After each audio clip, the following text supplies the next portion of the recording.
Hola, ¿qué tal? Un saludo. Comienza Boca Llena en 7 Televisión Andalucía, periodismo gastro a partir de estos mismos momentos. Hoy les proponemos un programa monográfico en el que vamos a descubrir un mundo de sabores, de historias, el de uno de los productos fetiche de la gastronomía gaditana, la tortillita de camarones, porque hemos asistido a un taller que han organizado en el restaurante A Poniente con la tortillita de camarones de A Poniente, innovadora, distinta, y la tortillita de camarones clásica del restaurante El Faro del Puerto. Allí, de la mano de Fernando Huidobro, hemos asistido a un taller en el que hemos conocido pasado, presente y futuro de este producto, como decimos, de la cocina gaditana. De manera monográfica nos vamos hasta A Poniente. Creo que es un lugar de lujo en las fechas en las que estamos.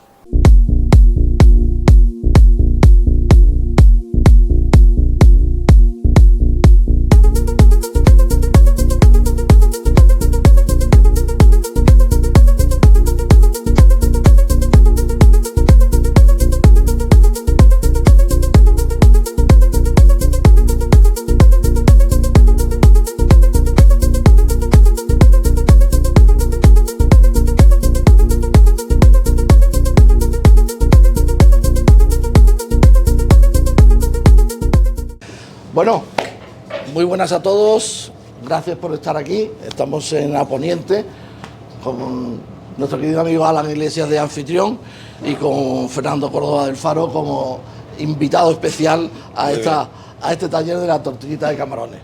Estamos en la sede y en una de las actividades de lo que se llama el Programa Andaluz de Cultura Gastronómica, que lleva 6 meses de vida, y que esta es su última actividad en el año 2023, pero que esperamos que en el año que viene pues hagamos más cosas de esta índole. ¿Qué pretende así en breve el programa? Pues su propio nombre lo dice, unir 2 palabras y 2 conceptos que son cultura y gastronomía, y llevar a la cabeza de todos nosotros, de todos los andaluces, de todo el mundo, que la gastronomía es cultura, desde el principio y hasta el final. Y no puede ser otra cosa, como ya muchos de los que han venido a nuestros coloquios y a los que han intervenido en las otras acciones lo han gritado a boca llena. Cultura viene de palabra cultivo, evidentemente. Cultivo, la primera cultivo fue la agricultura. Desde ahí, por intervención de la mano humana, pues hasta los esteros de aquí, donde se recolectan, entre otras cosas, los camarones que hoy vamos a utilizar en nuestra tortillita. Esa es la cultura gastronómica, la evolución humana, ni más ni menos, tan sencillo, tan simple, pero que como normalmente estamos siempre enfocando la gastronomía desde el punto de vista o bien de la agricultura por un lado, o bien de turismo por otro, o bien de otros puntos de vista económico, social, etcétera, pues la Junta y este programa lo que pretende es focalizarlo en que esto es un tema cultural, tan cultural como lo somos todos nosotros y como en nuestra vida. Y eso es lo que traemos aquí en este programa. Y ya del programa no hablo más. Este programa, evidentemente, está auspiciado por la Consejería de Cultura de la Junta de Andalucía, como es obvio por lo que acabo de decir, y está también con el patrocinio de la Fundación Unicaja, que nos ayuda dándonos el músculo financiero que necesitamos pues para poder hacer todo lo que estamos haciendo. Y sin más, empezamos con el taller.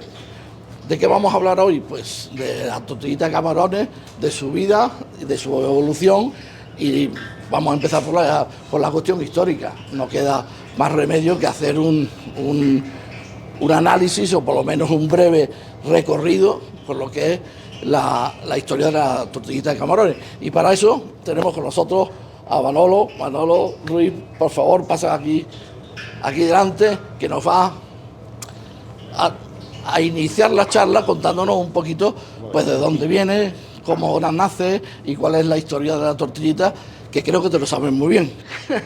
A ver si soy capaz de decirla. Bueno, aquí si no te vamos ayudando, así que tú tranquilo y tú empiezas cuando quieras a contarme un poquito de esto de la historia. Bueno, para empezar, no existe documento ninguno que fije una historia de las tortillitas, entonces de alguna forma lo que hay que es trabajar con hipótesis y utilizando los datos que se conocen.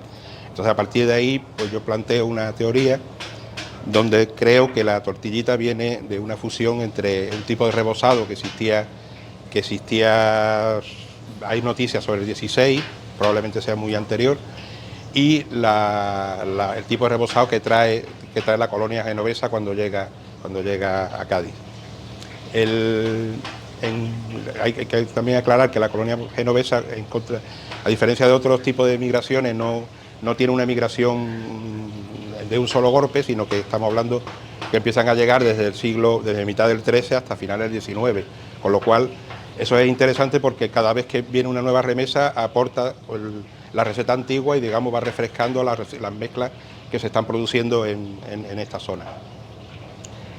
Como digo, las primeras referencias son sobre el 16 y existen dos tipos de rebozado en ese momento. Por una parte, algo parecido al rebozado actual, de huevo y harina. Lo que pasa es que en ese momento no se hace en dos etapas como ahora, sino que se utiliza una especie de pasta que se mezcla la harina con el huevo y eso es lo que se reboza. Ese sería el rebozado, digamos, más habitual, que es el rebozado que aparece en otros recetarios, aparece también en el diccionario de autoridades, o sea, digamos, es el habitual. Pero aparte de ese ya también existía otro tipo de rebozado, donde se utiliza una mezcla, una papilla de harina y agua fría, harina de trigo y agua fría. Ahí se mezclan, digamos, se introducen los ingredientes y se van friendo, en principio, pieza a pieza. Y ese tipo de papilla pues tiene distintos nombres, y lo vamos a contar en los recetarios: gachuela, gacheta, talbina, son todos haciendo referencia a la textura, digamos, de gacha, que va a tener la consistencia de, como decía Pepe en algún artículo, de yogur líquido, ¿no? Para que nos hagamos una idea de la textura. Y de todos esos nombres, quizás el más interesante es de tarbina, porque directamente nos remite a la tarbina andalusí y a un tipo de gachas dulce que viene de origen saudí. Y el nombre de tarbina, que también nos sirve porque es un problema que vamos a encontrar muchas veces, de que con el mismo nombre se nombran cosas distintas. Entonces la tarbina ha seguido evolucionando y ahora tenemos dos recetas completamente distintas, para aclararnos. Una tarbina que se hace en el sur de Almería y el sudeste de Granada, que sigue siendo una gacha dulce, como las andalusí. Y otra que es más interesante para nuestro estudio, que es la tarbina que se hace en Dos Hermanas, en Los Palacios, en la zona de Sevilla, donde sí habla ya de un tipo de rebozado de tipo abuñuelado, que claramente nos recuerda, digamos, a lo que era la antigua tortilla, que era también de tipo abuñuelado. Ya digo, esas referencias son de 16, aunque las primeras recetas encontramos publicadas están a principios del 17.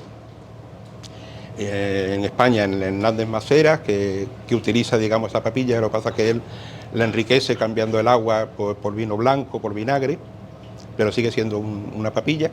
Y curiosamente él la utiliza para rebozar pescados especiales y merluzas, o sea, lo está utilizando para pescado, mientras que la otra se utiliza pues, para manitas de distintos tipos. Y esa, él habla de tarazones, es decir, de trozos al rebozar. Eso es interesante. Ese mismo tipo prácticamente la misma receta la encontramos en Portugal, que ellos le llaman polme de fariña. Y igual, también lo que pasa es que ellos lo utilizan pues, bueno, con más productos, tanto para carne, incluso tienen rebozados dulces y tal. ¿Qué ocurre? Cuando llega la colonia genovesa, llegamos, se encuentra ese tipo de rebozado, y ellos traen también una cocina, dentro de las recetas que traen, ellos traen una cocina también de papilla de harina de trigo, de papillas de harina y agua, y que en algún caso pues la fríen, en otro caso las hornean y en otro incluso se guisan. La más conocida es la paniza, que seguimos conociéndola ahora. Y yo descarté la paniza porque tiene otra textura, la combinación entre harina y agua es distinta, es más espesa, entonces yo me inclinaba más hacia la faina o farinata, que es una receta que tiene esa misma consistencia, pero ellos la horneaban. Así está publicado en el libro que yo escribí. Y en estos 6 años, pues bueno, he seguido buscando cosas y de alguna forma tengo que corregir ese error, porque no es no es tan complicada, digamos, el salto es mucho más sencillo, porque la colonia genovesa también trae su propia papilla para freír. Ellos lo llaman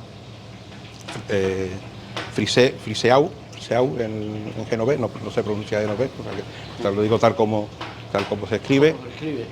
Fritel en las traducciones de recetarios italianos. Y es curioso que esa papilla, que es de harina de trigo principalmente, utiliza, ya no es tanto los trozos enteros como las papillas españolas o portuguesas, sino que ellos, además de los trozos enteros, en algún caso se especifican, se pone la pieza una a una, ellos utilizan mezclas también. Ellos pican a la mejor recetas, tanto de verduras como de pescado. En el caso del bacalao, por ejemplo, existe la de esto, y hay una incluso muy parecida que utilizan en Bastina, larvas de pescado fritos como una forma de tortilla. De hecho, la fritel, si se traduce como tortita o como buñuelo, porque realmente tiene una forma, digamos, como las tortillas antiguas, que son más abuñueladas. Pero además, curiosamente, aparte de esas harinas de trigo, que también coincide con las españolas, ellos tienen un tipo de harinas de trigo, harina de garbanzo, además de las harinas de trigo, que siguen la misma papilla, siempre con agua fría. Esas son las cucuyi, que ellos le llaman galette en italiano. Galette en italiano. Cucuyi hace referencia al capullo, porque es la forma que adquiere, digamos, el rebozado, es como un buñuelo redondo que de alguna forma nos está recordando la tarbina que sigue existiendo en la zona de Sevilla. Y ya con esa referencia, yo creo que, digamos, se mezclan las dos recetas, que durante bastante tiempo deben existir las dos, o sea, tanto de harina de trigo como de harina de garbanzo. Y de hecho ya tenemos una referencia, la primera receta publicada es del principio del 17, aparece curiosamente en un recetario conventual de Navarro. Y es muy curioso. Es muy curioso, el cocinero religioso que firma como Antonio Salcete, que es un seudónimo claramente, es un manuscrito, o sea, no se llegó a publicar, con lo cual no tiene influencia, digamos, en el resto, porque no es libro, no se publica hasta 1990, pero el editor, Saruber, dice claramente, o sea, que ahí hay recetas que son andaluzas, porque no pertenecen a la tradición navarra.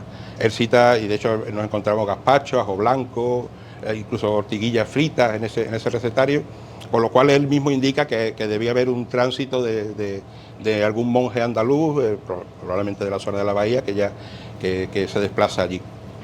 Después en otro libro dice que los camarones, no digamos, tienen otro tipo de recetas, en ningún momento aparecen como tortillitas en el recetario navarro, con lo cual parece que es una traída desde aquí. Y bueno, eso es la receta que de alguna forma creo que explica lo que es la evolución. Ya hablaremos al principio del 17, y solo sin entrar en mucha profundidad, yo creo que el proceso de transición de una a otra lo podemos encontrar en la misma transición que tiene la receta portuguesa, por eso la cité antes, cuando se desplaza a Extremo Oriente.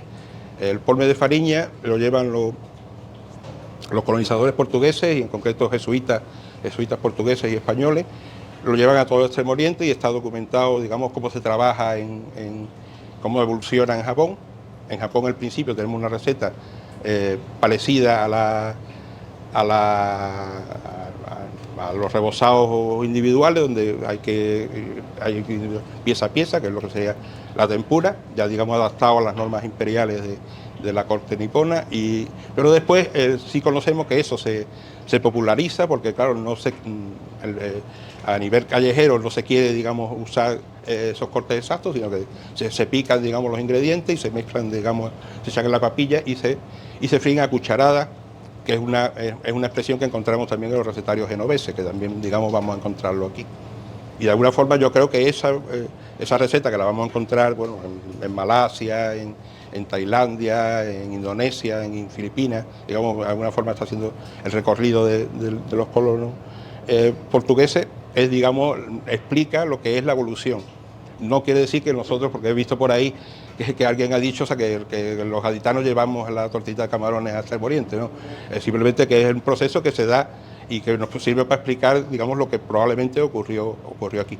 Y esa receta, que curiosamente, en la receta que aparece publicada en el recetario navarro, utiliza los mismos ingredientes que aparece en un trabajo que hizo Pepe Monforte sobre la tarbina de Sevilla. O sea que ellos utilizan también la cebolleta, utilizan el perejil y utilizan la hierbabuena.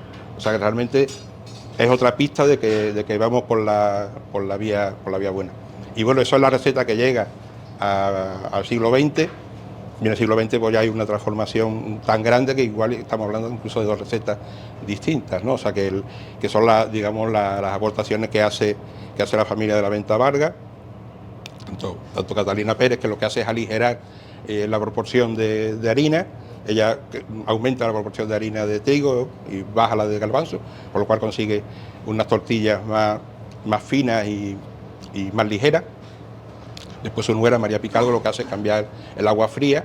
Todas las recetas utilizan agua fría, no agua caliente. La cambia por sifón, por lo cual consigue, digamos, el crujiente ese de encaje, que es lo que estamos buscando en la receta. Y después ya la siguiente generación lo que hace es cambiar el sifón, que ya es más difícil de conseguir, por agua mineral con gas, que es lo que hace la siguiente.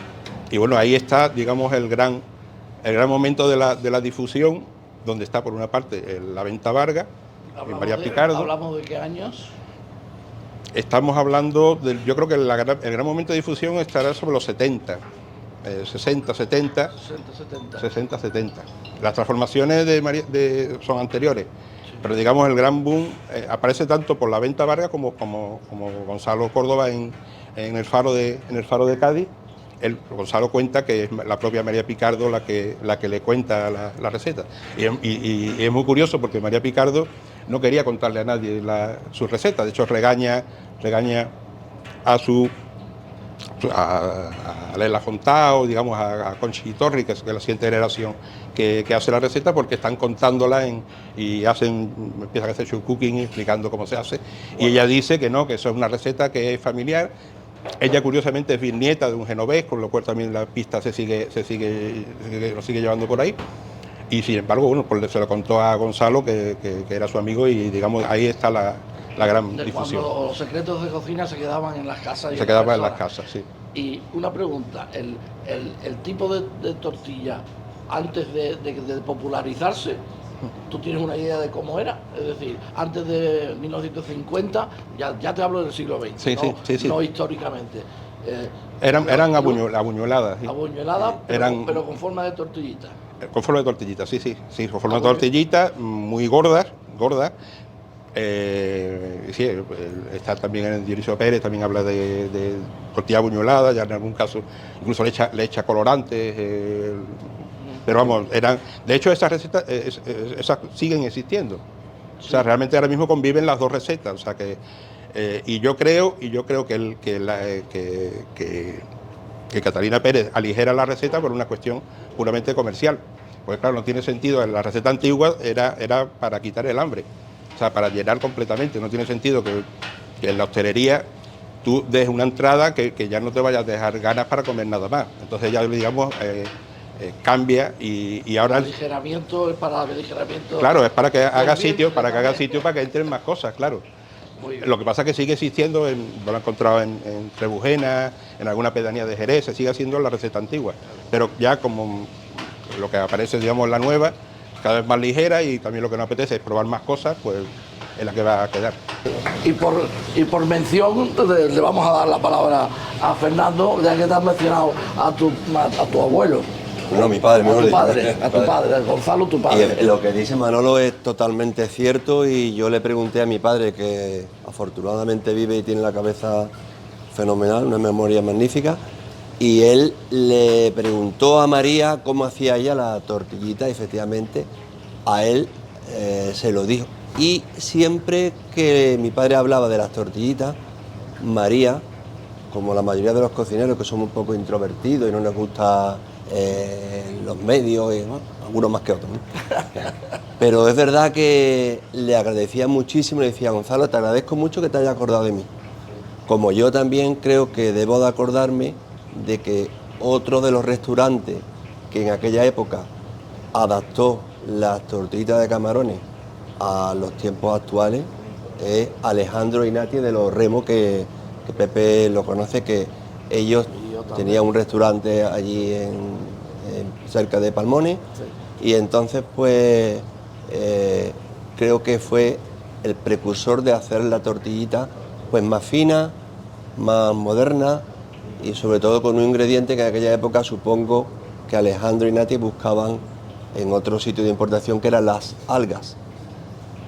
Tortillitas y recetas hay, pues como ha dicho Manolo, todas las que... Lo que sí es verdad, que la cocina evoluciona y con el paso del tiempo, pues platos que antiguamente tenían unas proporciones demasiado contundentes, bien por las que necesidades calóricas y aún así todavía continúa, que se usa demasiado aceite porque era señal de, en fin, de pretencioso, ¿no? El guiso, como pasa con en las tortillitas, pues efectivamente antes era más masa y nosotros en los negocios que dirigimos lo hacemos incluso de uno a otro distinto. ¿La hacéis distinto de un hermano a otro? Claro, porque, por ejemplo, la que hace David solamente, antes usábamos un 20% de harina de garbanzo, un 80% de harina de trigo. Lo que dice Manolo es cierto, había muchas más recetas de harina de garbanzo, pero posiblemente porque en aquella época existía esa escasez también de harina de trigo y también que el garbanzo era algo totalmente común como ingrediente en todo el Mediterráneo. La que nosotros vais a probar aquí es solamente harina de trigo con sal, con los camarones, y en vez de llevar cebolleta o cebolla, pues lo único que echamos es algas, que desde que Suralga, la empresa de Consuelo y tal, empezó a recolectar algas de aquí, pues son las que... Pero una cosita que me queda a mí, una que no hemos dejado, la fritura. Ha sido siempre en aceite, siempre en aceite de oliva, se freía también en manteca. Aquí hay mucha más gente que sabe yo de ese tema, pero yo creo que puedo asegurar que la manteca era el ingrediente básico de hace 80, 90 años, la manteca de cerdo, mucho más que... Como grasa para freír. Mucho más que el aceite de oliva y otros que no se conocía porque no existía método para sacar aceite de otro cereal. Y yo creo que la manteca, incluso yo todos los libros de cocina que tengo antiguos, todo habla de manteca. ¿Tú has frito alguna vez recientemente en manteca? ¿O sabes cómo queda? ¿Lo has hecho? ¿Has probado? Bueno, yo creo que lo que hoy en día sería la manteca sería lo que en Francia hacen con el confit, o como nosotros hacemos con los chicharrones de toda la vida. De toda la vida. O sea, los chicharrones al fin y al cabo es poner incluso a veces yo tengo una receta con el cabrito, en vez de lo puedo hacer en manteca perfectamente, después lo escurro y después lo aso y se impregna de otro sabor. Yo creo que era la grasa principal para freír era la manteca. Y esto es una evolución como a la evolución a otras dimensiones ya totalmente, bueno, a la y Ángel por supuesto, ¿no? Claro. Pero que es curioso además que estemos en un molino de marea, donde se moría la harina de trigo, que es el local de Aponiente, ¿no? ¿Vosotros qué utilizáis? Vamos a pasar un poquito a la parte a Poniente. ¿Y vosotros cuáles son los ingredientes de vuestra tortillita? Bueno, pues los ingredientes de la tortilla de Ángel, ¿vale? Al final lo que son es un 3% de harina de garbanzo, un 6% de harina de trigo, ajá, ¿vale? Y de ese sólido 6 partes de agua. 6 partes de agua. ¿Vale? Entonces lo que hacemos es, sí que hacemos cada ingrediente por un lado, le utilizamos los camarones, ¿vale? Aparte que van escaldados en un agua de mar, los camarones bien puestos, la cebolla que se incorpora siempre lo que es en la misma masa de tortillita, lo que nosotros hacemos es una juliana de lo que es la cebolleta, ¿vale? Y el perejil, como se integraba también en la misma masa de tortilla junto con la cebolla, pues lo que hacemos es una emulsión de perejil aparte. Lo que hacemos... Llevas perejil, bueno, las dos harinas, agua, ¿qué agua? No es gasificada. Nada. Agua ¿Agua normal?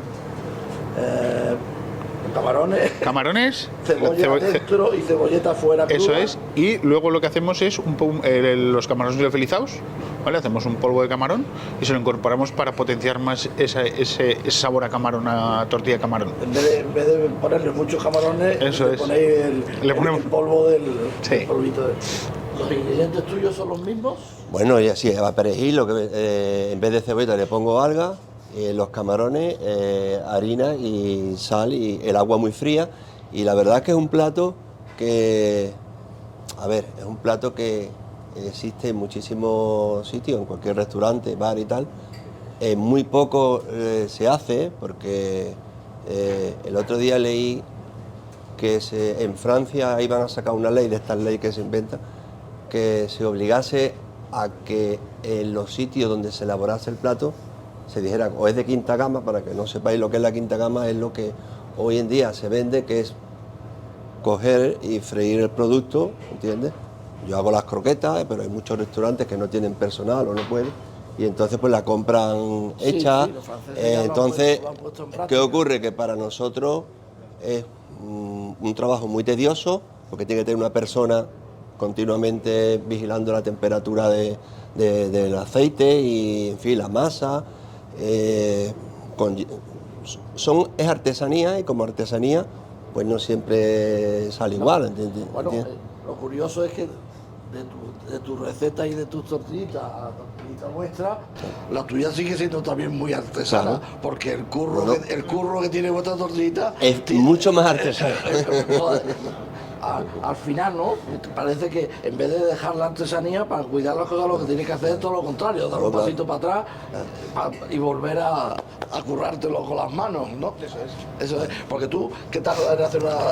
Nosotros Aquí- aproximadamente desde 6 minutos, desde el aceite ya bien caliente, 6 minutos, y luego, ¿por qué? Porque al final es una masa tan líquida con tan poco aceite, ¿vale? Porque Ángel no quería ese exceso de grasa, como comentaba antes Fernando, las tortillas, ¿vale? Empercochadas en aceite. Entonces lo que hacíamos era, viene el aceite caliente, mucha cantidad de agua, que esté fría sobre todo, ¿vale? Para que expanda, ¿vale? Con muy poco aceite. Entonces Ángel lo que quiere es una tortilla bien crujiente, con muy poco aceite, ¿vale? Y sobre todo es al alveolar tanto ese alveolo, que sea tan fino, es lo que cuesta en ir recuperando gota a gota. ¿Para qué? Para que sobre todo unifique más y no se rompa y tenga más estructura la tortilla.